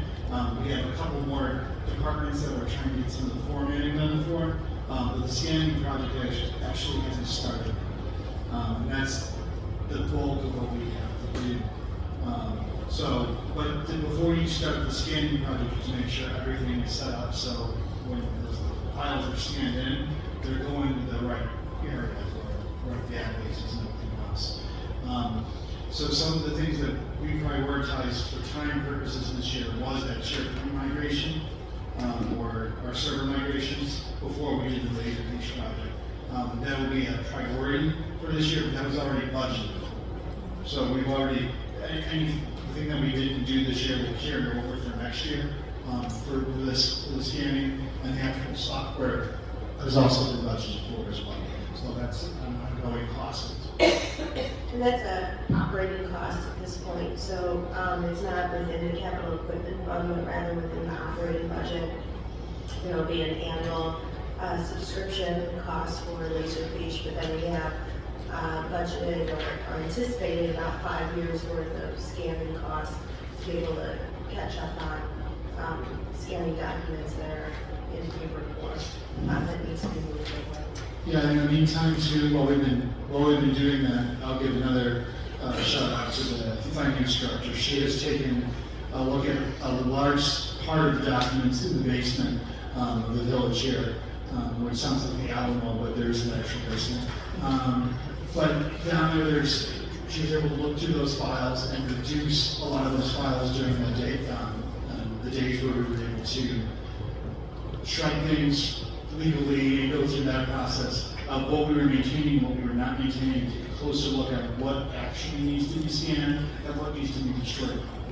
So that will only save the village money as well as scanning less files in there than necessary. Over 100 boxes.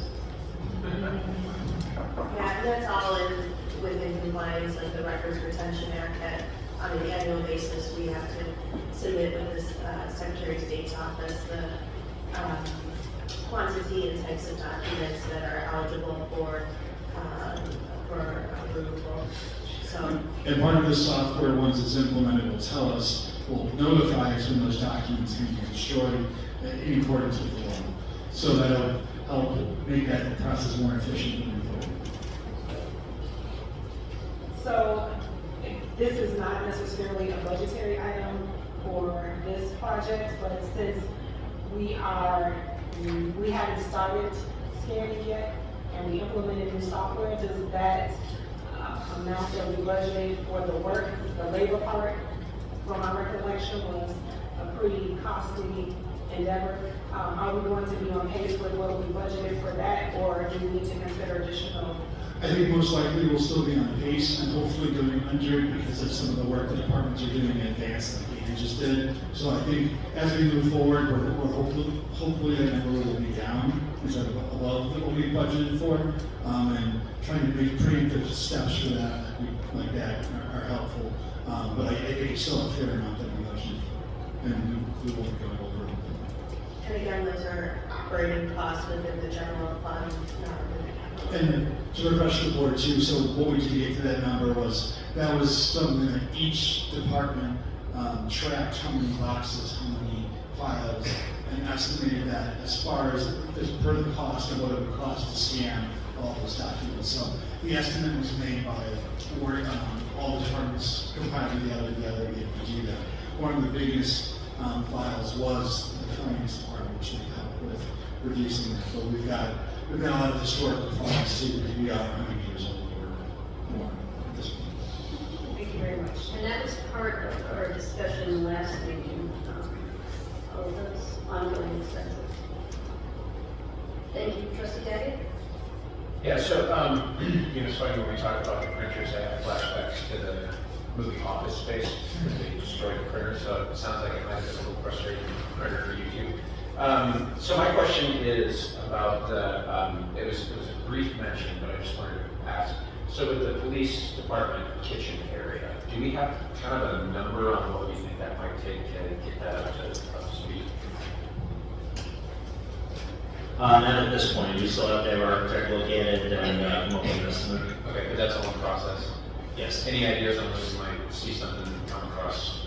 Well, we have to finish a couple other projects first. One, the security improvements in the building department area, entrance area, and also the locker room project for the women's locker room in the lower area of PD first. Okay, so these before we move on to the next one. Yeah. Okay, great, thank you.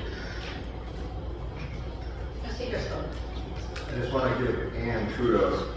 I can tell you for a fact, employers are never abused, nor is their insurance carrier, in this case Irma, when police or fire personnel get hurt moving the old weight equipment around the fire station or the police station. They are never thrilled with that. So being proactive on this, and it's the same situation as big municipalities and small ones. That equipment's been around for 50 years over in this corner. Get it something they want to do, they got to move from one area to the other, and that's when they end up getting hurt. Instead of, we have enough, unfortunately, accidents on the job. We don't need more of those. But it's a really brilliant solution to that. Get some new equipment in there, get rid of the old stuff, and they have to work out. So that's a perfect solution. Thank you, trustee Lawton. No question, but I applaud the regulators for a great job this year. Thank you, trustee Meister. Yeah, I agree with George and Gary who pointed out to the board and how great our directors are. And it's not just happenstance. They all depend on each other to do their work and do a good job. And that's why we have such a good unit back here. They all take care of business. And they all treat our tax dollars like it's their money they're spending. They don't mess around. In this budgeting process, year after year, it's the same thing. They treat it like it's our money, and it is our money, but they treat it like it's their money, and I am so appreciative. And great job, guys. Thank you all very much. Thank you, trustee Mustafa. I have no more questions. I echo the comments that were made by the other trustees about the teamwork and the conscientious effort that's been put forth.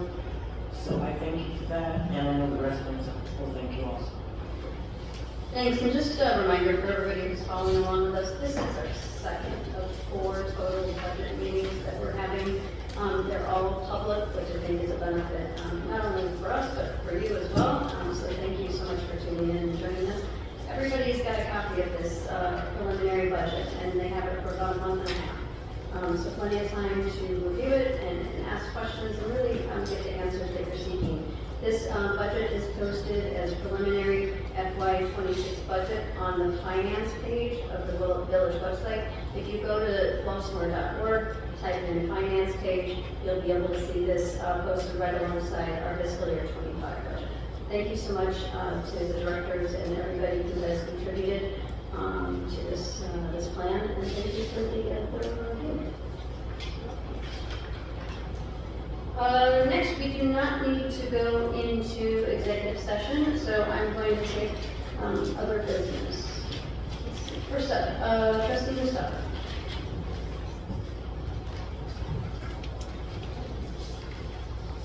It'd be good if I turn this on. Just a question about the managers, the letter that you write. Regarding 1648 Western Avenue flood-prone property acquisition, says that based on this update, the staff is pausing work on the FEMA FMA grant agreement and the MWRD IGA approval process. Please remind me what that refers to. That's a flood-prone property acquisition project at 1640 Western Avenue. As you may recall, we have 2 grants for that project. The larger grant is a FEMA FMA grant, flood mitigation assistance. We applied for that well over a year ago. We were awarded that. We also were awarded a partnership with MWRD with their flood-prone properties program to cover the 20% match cost for the project. We recently received email from the FEMA staff at the state level at IEMA, letting us know that the funding has been paused until further notice as they figure out the budget issues and the funding issues at the federal level. So until we hear more, we are on pause on the project. So what's the impact to the project start? We aren't doing any other work on it until we aren't even going to bring the agreements forward to the board till the funding is released. There's a chance it may not be released ever, who knows? Okay, thank you. That's all. Thank you, trustee Bradley Scott. No additional questions or comments? Thank you, trustee Day. Would it be possible for us to get, just so it's easy to access, just post the link to where the preliminary budget, just throw it on the Facebook page? Or get that out? Sure. Just so people don't have to look for it. That'd be great. And then the only other thing I have is just congratulations to HF's Special Olympics basketball team taking first place in state. So HF just keeps racking up first place finishes, which is fantastic. And I know a lot of people know some of the individuals on that team. Yeah, it's just another great victory. So just want to congratulate them. Hopefully we get them in here in the next couple of weeks. Congratulations. Thank you. Trustee Driscoll. No questions or comments, just a personal thank you to friends, neighbors, officials who contributed to the team trooper for the St. Patrick's event last week. We raised a good chunk of change, and it's a great event, and thank you very much for supporting. Thank you, trustee Lofton. No comments. Well, I do have a question regarding the April 5th cleanup. Will Myers be contributing in the effort toward that?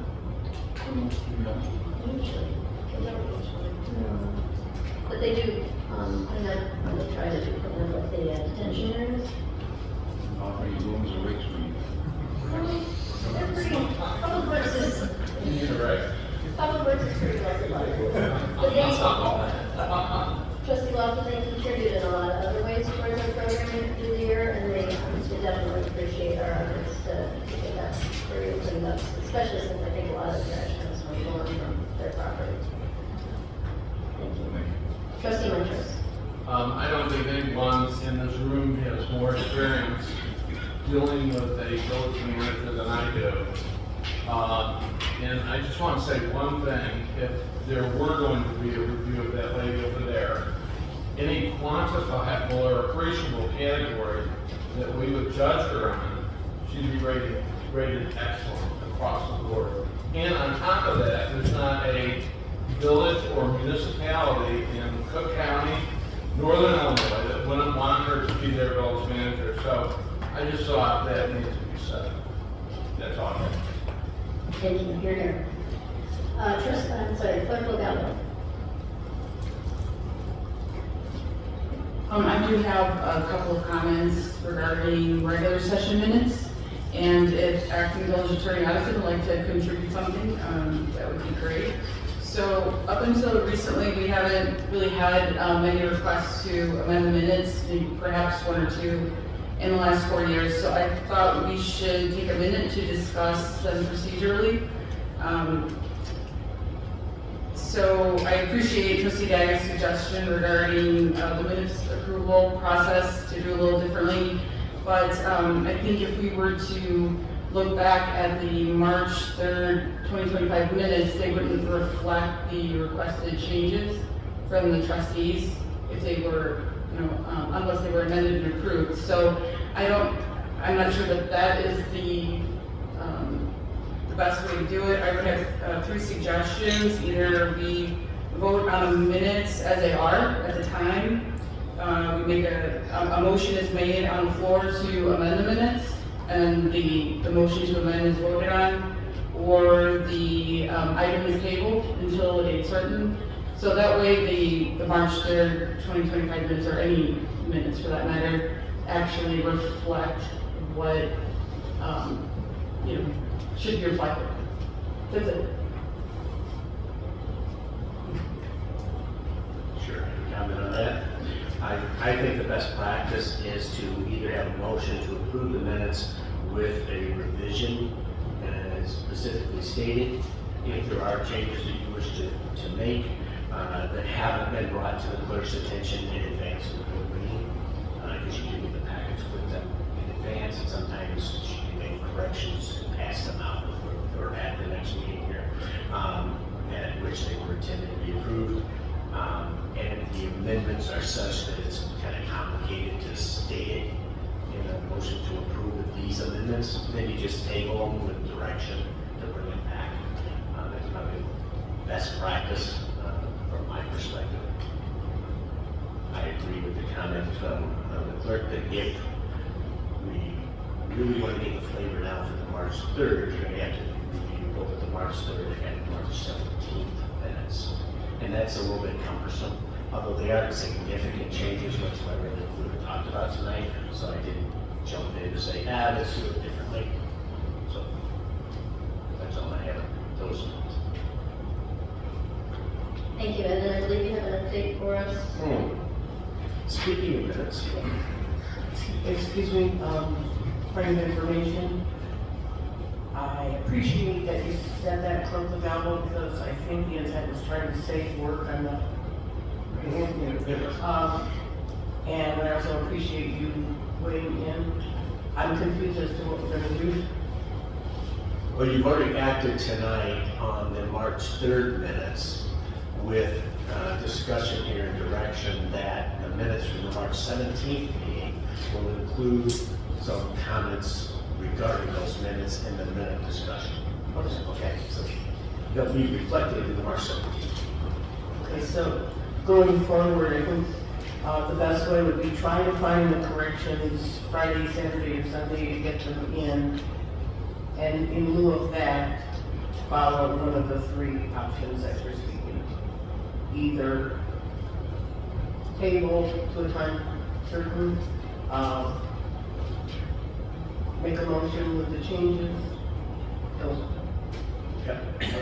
Thank you. I can't remember a time where it wasn't that way, where we would just, you wanted something changed and we would just approve it based on those changes. Well, just speaking for myself, I did not read them soon enough, but I have no problem attempting to do that in the future. All right, let's move on to a couple of issues. I do have some comments with respect to your minutes in general, which you can take it for what they are worth. They are the clerk. The clerk has a responsibility for preparing the minutes, and it is up to the board whether you approve the minutes as presented. And there's certain statutory requirements, and the minutes must contain certain things. But I need to say one thing first. I have surgery tomorrow, and I'm in a degree of pain. So the expressions that the audience has probably been seeing me up here had nothing to do with what the directors or the board had to say. It's just me dealing with uncomfortableness. And at the last meeting, I said that Joe Miller will be here for the next meeting, and then Kathy Orr will be here at the second meeting in April. We had some discussion last meeting about Kathy Orr having a bit of a different perspective on the Open Meetings Act than Carl Addison had, and it really hurts me to say that Kathy was correct. Hopefully that won't be in the minutes. She won't get in the door. But anyway, the board does have the authority to vote to release closed session minutes. It needs to be an agenda item, and the majority of the board has to agree that it's appropriate to do so. You mean audio, right? Did I say that? Yeah. You said minutes. Audio. You were, I'm sorry. Yeah, not in enough drug stuff, so we'll work on that later. The board needs to look at whether there is a need to maintain confidentiality in your release of the minutes of closed sessions. You need to do the same thing if you were to consider releasing the audio of the closed session minutes as well. And certainly you wouldn't release the audio that you haven't released the minutes. You should consider whether the audio contains attorney-client privilege communication.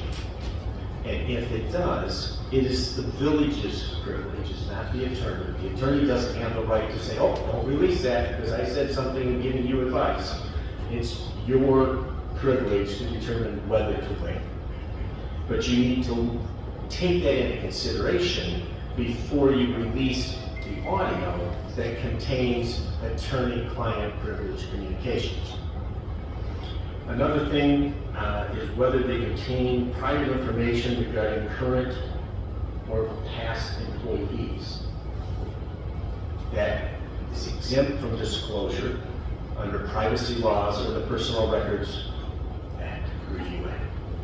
So you gotta be careful that your communication that is in that audio doesn't violate an employee's or former employee's rights. Also, does it contain information that might impair settlement of issues that are legal issues for the village? Are you looking to buy property, sell property? Did you discuss the price?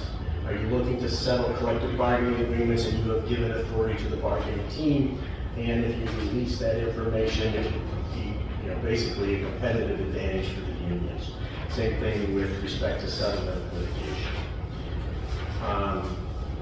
Also, you should consider whether the trustees wish to listen to the audio before voting to approve its release. It's been a while since some of these meetings were had, and if somebody down the road decided, well, I want to have 1998's meetings, although they probably weren't required to be recorded then, so say 2008 meeting released.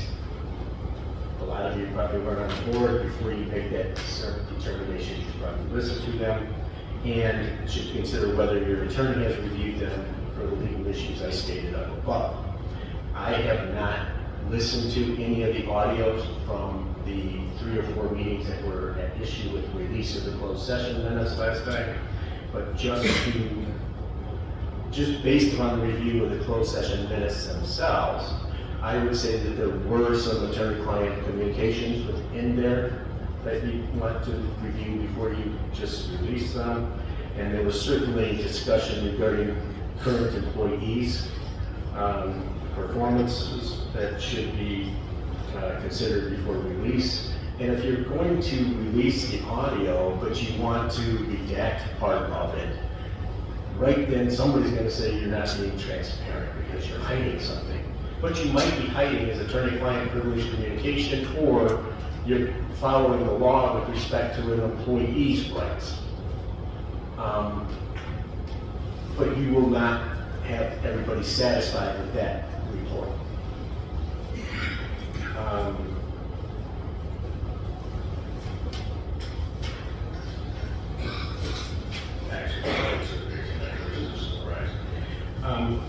One of the things also, your clerk is very detailed in her minutes. None of those closed sessions, if I were writing those minutes, would be more than about 3 paragraphs long. And there's good and bad to both approaches. If you are detailed in your minutes, you be careful what you do release with respect to the closed session minutes. If you was my approach, saying we discussed the personnel matter, we interviewed a candidate for a mayor's appointment, and that would have been about it, a discussion of pros and cons with respect to different candidates. That would have been all I would have put in there. And then at your next meeting, you could do a motion to approve the closed session minutes and release them. So you don't have to go back to them. But there is pros and cons, as I said, to doing so. And the way your minutes are prepared is much more specific than most. And that's okay. You as a group need to make sure that you're comfortable with how you're doing it. And I just wanted to say one last thing here, and it's my last meeting for now. It doesn't mean I won't be back, but I have really enjoyed not only the board discussion, but I've said before to several of you and members of the audience, I appreciate the intellectual level at which you work and discuss things. You know, even during election season, it's still been pretty much a pleasure to be here. So thank you very much. That's all I have, unless there's questions. Thank you for the update. Just want to pose it to the board. What do you all think? Do you want to have this as a future discussion? I'll start with Trustee Driscoll, release of the audio. We don't have any choice. I think after hearing what Kyle said, I think we've got to discuss, we have to listen to those and read those for the reasons pointed out. And if we redact it, so we don't have we make sure that they don't contain anything about current employees or past employees. Okay, thank you. Trustee Lofton? Very much in favor of protecting the rights of employees, present events. I'll lean on the attorney's advice. So we're open to having a discussion about it in the future. Thank you. Trustee Mitchers? I would take the attorney's advice and say we won't release them. You know, it seems to me that's what he's pointing to, so I wouldn't be against releasing them. I don't think it's against release. Well, just it's up to us, but I think, verbatim. yeah. Well, why release them at all? That would be my, you know. Thank you. Trustee Mustafa? This is a question for you, Attorney. If or when there's a redaction, is there any instruction that can be added to the beginning of the recording that explains why the redaction occurred? So people always would listen to it, they'd hear the instruction, and they wouldn't assume anything? Because I'll give you an example. Not only do we have confidential information or attorney-client or employee information, but maybe there's something else, another legal category.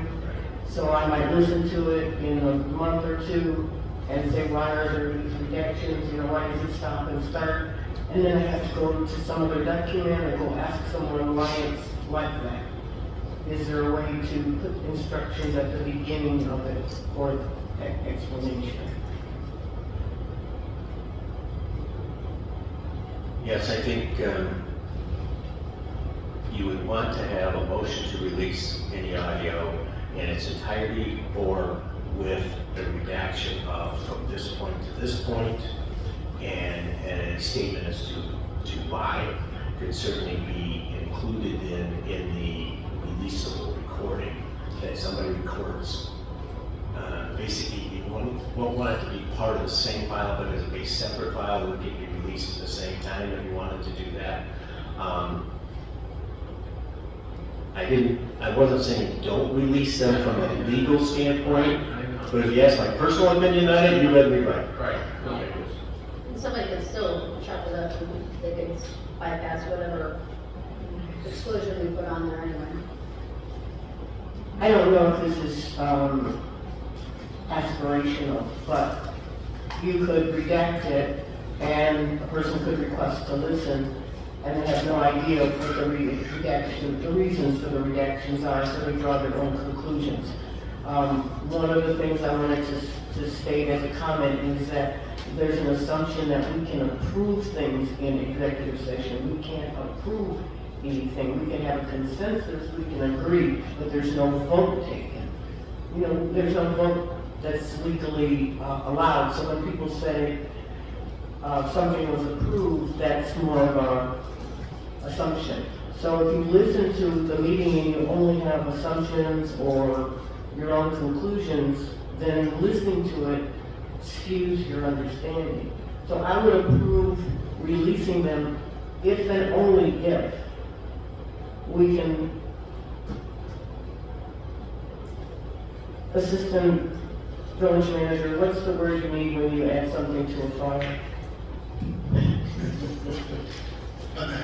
Yeah, just we need something that when, as soon as I listen to it, the first thing I hear is, here's the reason for the redactions. As you're listening to this, these are the rules, this is the law. It would be an introduction, but then we probably could do, I'm thinking like a FOIA law, right? Like this is, you're going through, you have, it did be a disclaimer on the actual, how are you releasing?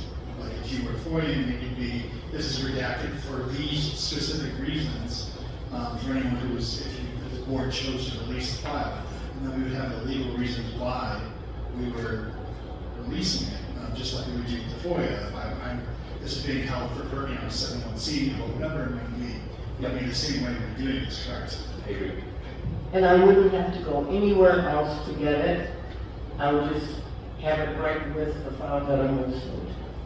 Does that make any sense? You would need to indicate that it was not a complete file. If it's a, somebody has requested it under Freedom of Information Act, if this board wanted to, you could just post it on your website for anybody to pull off. I don't know that that's a good idea.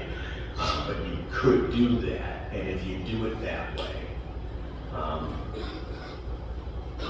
you should have an introduction, and if there's any redaction as well. Okay, so this is my final answer. I would agree to it if we could add the explanation and disclaimers, for lack of a better word. That means we all, Trustee Driscoll, we have to listen to them, right? Is that what you're saying, Trustee Driscoll? I'm saying we don't have to listen to them? We cannot release any notes, audio, or just notes that has anything to do with a former employee or a current employee. That part I'm clear, but are you also saying that in order to make this decision, we each, 6 of us, listen to it? Whether you want to listen to it or read it, I would think, you pretty much know what was said already. So it's not that requirement we have to listen to it. I'm just saying, as a matter of course, we can't, as Carl said, we can't release the other information. I don't think that was the information that Gary was looking for to begin with. That we agreed to release. It was about the process of how there was some objection that there were some people objected on the board to the process. Gary made a motion to release the minutes because he believed he had an emphatic response from all the board members that if we followed this process, it would lead us to an agreement to hiring our Director of Public Safety position. So I think I think that really conflicts with what the attorney's recommending here. Any other questions, Trustee Mustafa? No. No, I don't hear a conclusion, but no, I don't have any other questions. Trustee Bradley Scott. I actually made the recommendation to release the audio because I've had an opportunity to listen to some portions of it more than once, and all of the portions that were released at least one time. I think that Clerk Legato does a great job of doing the minutes, and we know that in an executive session especially, the minutes are not comprehensive of word for word. And so releasing the audio to complement what was released for the written minutes, I think is appropriate. When we talk about the redaction of information for our village business that has already been highlighted, I think that makes 100% sense, and we already established that we have a great staff here, and we are very intentional to protect their interest. It makes sense to be able to redact that. I agree in listening to the minutes when you are starting or introducing the session that we're in, and we take roll call and so forth, it would make sense to have instructions or an introduction at the beginning of the minutes so that the person that's listening can know that there were changes to where information was redacted and being able to be continued from that point if that be the case. If the information ends at a point where there's further discussion that it can be entered into the discussion, I would support that as well, but I am 100% agreeing that we would want to redact any information as it pertains to specific details that would compromise the village or its employees. Thank you, Trustee Daniel. Yeah, so I'm the one who threw the rock in the mud puddle that started this ripple effect. So I'll just clarify a little bit what my intention was. My intention of asking for the minutes to be released was because I knew that there were some protections built into that, that there wasn't going to be confidential information put in that, but it also answered some of the concerns or just keep it concerns that were expressed by individuals on the board. So the reason I asked for that was because I thought that it brought some transparency and clarity to those concerns that were brought up. I'm always open to have a discussion, and if the board came to the agreement as a board that we would release the audio. However, the question I have for council is, how often have you seen a municipality vote to release audio of an executive session? Personally, I don't know of anyone that has. I would bet somebody has, but I personally do not know of any. And how often does a board vote to release executive session minutes? Every 6 months, the board is supposed to, in the Open Meetings Act, review those minutes that have not yet been released to determine whether there's still confidentiality that requires them to not be released for the public. So my point, yeah. So my point with that is, I would not want to set a precedent for this board or others in releasing audio. Again, that's a conversation that if deemed necessary we could have as a board. But I think when we start releasing audio, it's a slippery slope of what's redacted, what's not. Conversations are detrimental, which ones are not. I think preserving the purpose of a closed session is very important. I think when I'm in there, I feel like I want to be able to say everything I need to say and work together as a board to come to consensus so that we can come back up and have a vote. And I would be concerned that if we set a precedent, then there's going to be hindrance or hesitation of other board members to say things that maybe we need to say and talk about in that closed session with protections and the intent of what a closed session is. So that's a long-winded way of me saying I don't imagine that I would be in favor of releasing the audio. But if it's a discussion that the board would want to have, or we want to have that discussion. Thank you. It seems like most folks want to have that discussion. Can either you or one of your designees listen to the audio and then redact it and tell us what portion could be released? Wait a second, Brian said, or Eric said he wasn't really in favor of that. I'm not in favor of it. He's in favor of having the discussion though. Well, it's for a later time, and that's gotta be an Correct. agenda. The attorneys, no, it's not tonight. The attorneys have to review it and let us know. Does the board want to have an agenda item with respect to the general topic of release, review and release of the audio closed sessions? Or do you want to have an agenda item with respect to specific meetings and those audios being released? What's the topic? Specific. Specific. So if you want to say we'll do this at either the next meeting, myself or somebody can come listen to them. I'd love to wait for Gab to get back. I don't want to. I wasn't here at those meetings. I know, I've been at Gab there instead of someone. Yeah, there's two of those. Make the exception. Megan Williams was at one. Yeah, that was the exception. Okay. And we have several agenda items that we have postponed for Kathy. I understand that she is our general legal counsel, but we can't wait for Kathy to do our village business. If whoever is representing us is here to represent us for everything.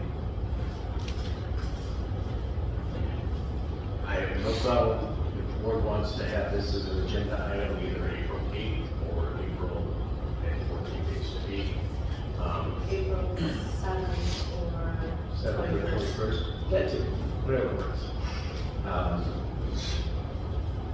I for one am not in favor of that, but I think if we could have the discussion by the end of April, I know it might be hard to get it on by within a week and a half, because we gotta set up our agenda in advance, and how many hours audio are there? That's my question. Are we talking about all 4 sets of executive session minutes that were approved? Because I heard specific, but I didn't hear what dates we're talking about. We're talking, I would think that, since these are the minutes that are on the table, when we say specific, these are the minutes that we're talking about and not minutes in the past or anything in the future. So, I'm just clarifying that when we say specific, I think that we were talking about the specific ones on the table today and not setting a precedence on what we want in the future. We are addressing it specifically about the ones that are on the table. And yes, all 4 of the minutes that we talked about in the executive session.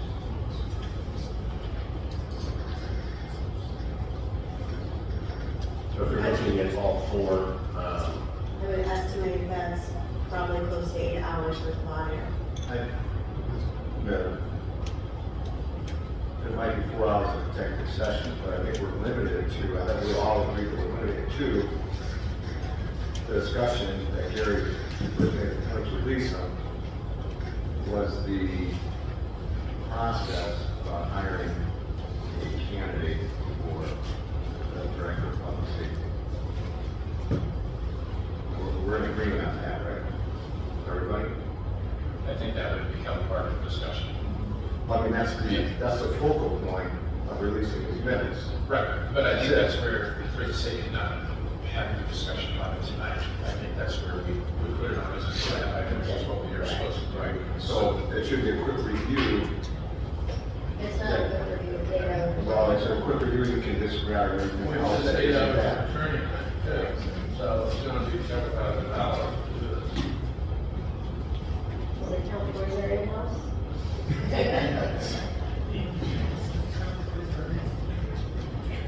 I think this is something that has never been included in that monthly retainer. This we've never done. Right. And so I don't think it was contemplated, and so I think it would be outside of it. Then, could we get a proposal for the board to look at? And then, we'll move Kathy in, and, the board, would like to invest in that level of detail. Yeah, I didn't bring the minutes to see how long we were in closed session for each of those meetings, but I'm thinking it was probably around 8 hours all total. If you could, or your designee could look into that, and then maybe Bridget could put it in the manager's report by this meeting. And then we can all give our feedback as to whether or not we want to invest in that. I think that's possible. And if you say yes at April 7th, by the 21st, we could certainly have it all ready. Great, thank you. Village Manager Wattel. Oh, geez, a couple of things. I want to congratulate the Veterans Wall of Honor on reaching $150,000. And this is going to allow us to get some shovels into the ground this summer. So we're really proud of that effort. I want to thank fellow committee folks, Phil Lee, Clerk Gina Legalbo, and Trustee Brian Driscoll. Also want to thank Trustee Gary Daggett for your generous donations over the past 2 years. And also thank you to Troy Holmes for your generous donation and put us over the edge on Friday night. So great job all. We have a real estate update that we get every year from a resident, a Coldwell Banker agent, and he updates us on home sales data. And he updated us just recently by saying that the average sale price in Flossmoor has nearly doubled from 2000 to 2025. The average home sale price in 2000 was $231,410. And in 2025, it was $445,725. Also, Flossmoor has seen a great reduction in the number of days it takes to sell a home since the Great Recession. In 2008, that was 220 days. I remember those days. And in 2025, it was only 42 days. So some interesting data that I thought was good to pass on. Part of, I think, the reason why we are doing so well is infrastructure, our dedication to infrastructure, economic development, the varied housing stock, and what we've done to highlight that housing stock, marketing efforts, the volunteerism here in the village, and our commitment to inclusion and diversity. And I want to thank everybody who contributes in all of those ways. So thank you. And then next, let's see. Oh, I have an Irish blessing. I said this on Saturday, and I thought since it's St. Patrick's Day, there's a reading. May your troubles be less and your blessings be more, and may peace, love, and joy always pass through your door here in Flossmoor. Happy St. Patrick's Day. Can I get a motion to adjourn? So moved. Second. All in favor? Aye. Thank you. Have a good night.